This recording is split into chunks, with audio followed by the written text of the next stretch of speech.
So one of the things that's coming up that I'm getting messages from sisters is they're having the conversation with the brother who is looking to take on the second wife, and some of the conditions that are there, the sister's not comfortable with. But what happens is she's already started to talk to him, she's already got some feelings, and then she starts to think, well, which way do I go? And in fact, I feel like this is one of the key things. Having emotions involved before you get married is definitely going to sort of blind you on looking for the things that you need to look for, okay?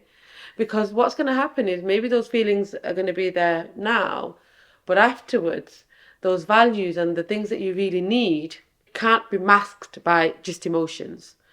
No, those emotions, the intensity of those emotions won't last.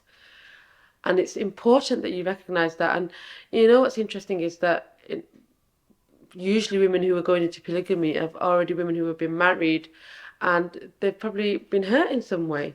They've got fears and worries, and consideration for polygamy is almost sometimes a safe bet. If I go into polygamy, then I'm not fully in.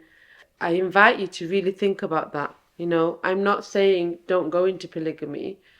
It has wonderful benefits, but it has to be done right. And if you're in a space where you started to have feelings, but then in the back of your mind, that logic and reasoning kicks in, and things like your civil marriage isn't going to be done, finances aren't going to be in place, people are not going to know about your marriage, it's in secret. Is love, is emotion, whatever you want to consider as love, and that's a completely different video to have. I have my own opinions on that.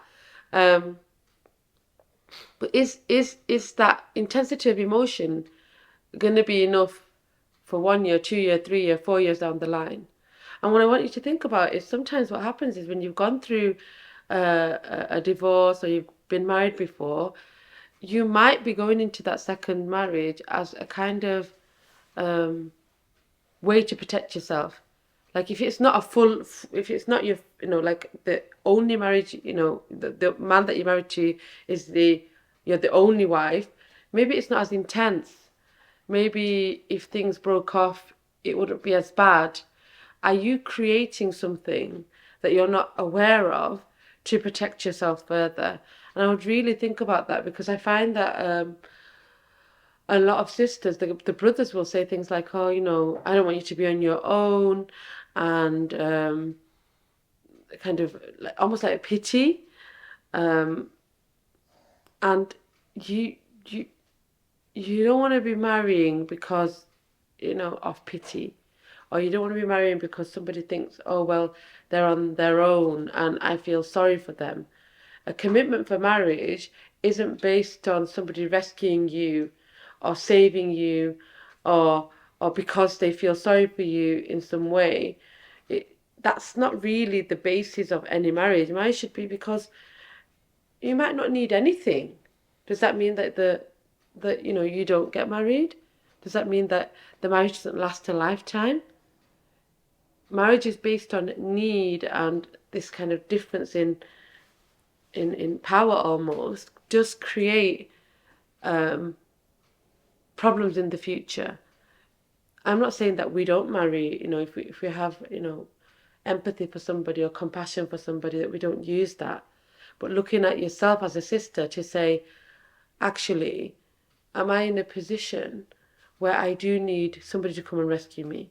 You don't want to be basing it on, oh, I want to do something really good, and then afterwards they don't feel that anymore, so then they just give up. Rather, no, I'm getting married. Marriage has responsibilities. No, it has a commitment. It has an obligation to Allah subhanahu wa ta'ala and to the other person. And even if that person needed nothing, I would still be committed to them. That's what it's got to be.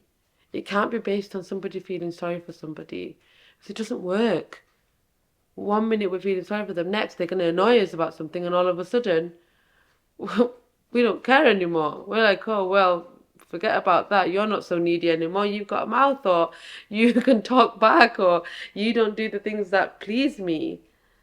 So don't base it on that. That's my, feedback for you guys on that part.